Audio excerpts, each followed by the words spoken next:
Hey, I'm Mark Utzler. I'm delighted to be instructing this course on principles of leadership. I'm so excited that we're looking at this subject matter in terms of leadership. A lot of times, leadership and management are used interchangeably, and they really are totally different.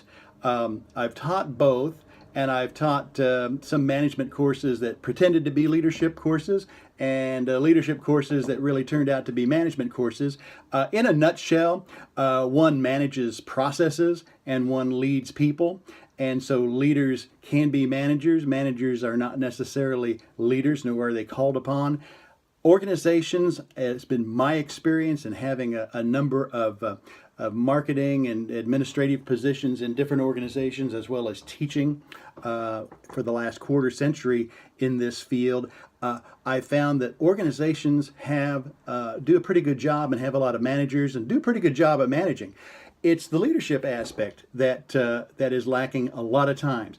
And as you think about people who have been great supervisors in your professional careers, I want you to, throughout this course, drill down on not just what they have done in terms of why you like them or not, but what were those key traits and characteristics that they did that makes you want to emulate and makes you want to have other supervisors who were like that.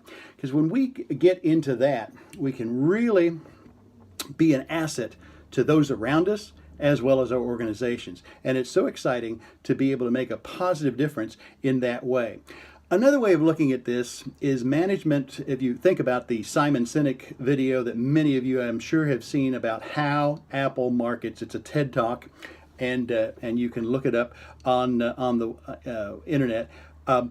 He talks about the what, the how, and the why. And management, to me, addresses the what and the how, and leadership addresses the why. A lot of times, if you think about it in your organizations, I know it's been my experience, I get pretty good communications from my supervisors about what we're going to do and how we're going to do it. Not a lot about why we're doing it. That's a key ingredient. And when you watch the TED Talk, you'll understand why it is and how it's even interrelated to brain biology and why it works so well. So when we communicate the why, we're really involving those around us in the decision of what we're doing. Maybe they're able to think at a deeper place and contribute to the issue as well. And it really involves them. And even if they don't agree with the what and the how, at least they understand why we're doing it, obviously, the why. So the why, it can really be a game changer. And sometimes it's just approaching it from that perspective that makes a tremendous, tremendous difference. So keep that in mind throughout this course, because that will set you up for success, because I want that to really permeate everything that we do together the next few weeks. I want to call your attention to the forum where we have general discussion.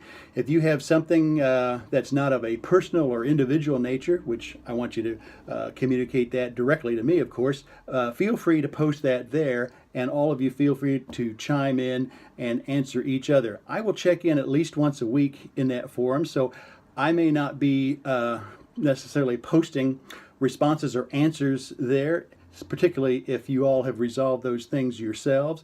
But again, if it's a personal nature, definitely get in touch with me.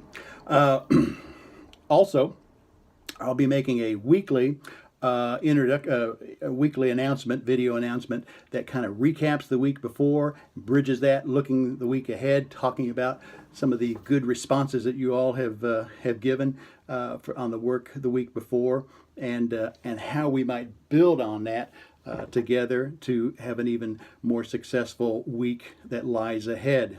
At about a quarter of the way through, and then again halfway through and 3/4 of the way through, I'll touch base with you all at something like, here are the total number of points that have been possible, and if you have this many, here's where you would be grade-wise, and so on, so that you can be sure that you're keeping pace with things. Time gets away, as you know, we're all busy, and these courses go by so fast, and we cover so many things that it's easy to get behind and to lose heart.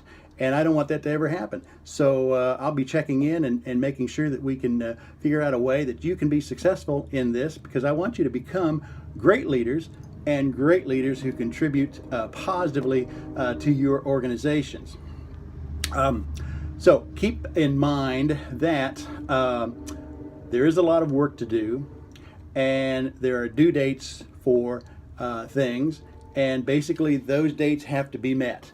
And that may sound pretty harsh and hard line, but in business, if something is due, it's either done at the due date or not. So if you're presenting a proposal, or your boss has asked you for something and you don't turn it in, it's not like you get another chance to do it. So those dates are pretty hard unless you have a university sanctioned reason for not being able to do that.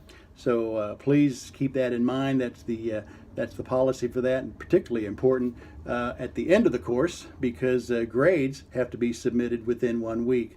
And I will grade material that you post within a week, a lot of times even faster. But within a week, you will have your feedback for things that you submit into the class. In contacting me, you have my cell number and my email address, plus the instructors forum where you can send a private message to me on our platform. Feel free to use whatever is convenient for you. Please feel free to email or post or text me at any time. And on phone calls, please call between 9 a.m. and 10 p.m. Eastern Time. I appreciate not getting calls outside of that. And for emails and texts and forum posts that you do between 10 p.m. and 9 a.m., I will most likely answer the next day. I always answer everything within 24 hours. Should you not hear from me in 24 hours, feel free to give me another reminder, because it's possible that I overlooked your communication. Doesn't happen frequently, but it does, and I want you to know you can expect to get a response from me at that time, and that is my intention. And even if I have to work on finding a deeper answer to you, I will let you know I'm working on it. So I think we've covered everything that gets you off to a good start in this course. I'm really excited again to get to know you through the videos you'll be posting, and giving you feedback through the videos I'll be posting, and want you to know that anytime there's a question, please reach out either to your fellow classmates or to me personally, and we'll get the issue answered or resolved in the best way possible. And so thanks for being a part of this, and I look forward to the journey that lies ahead.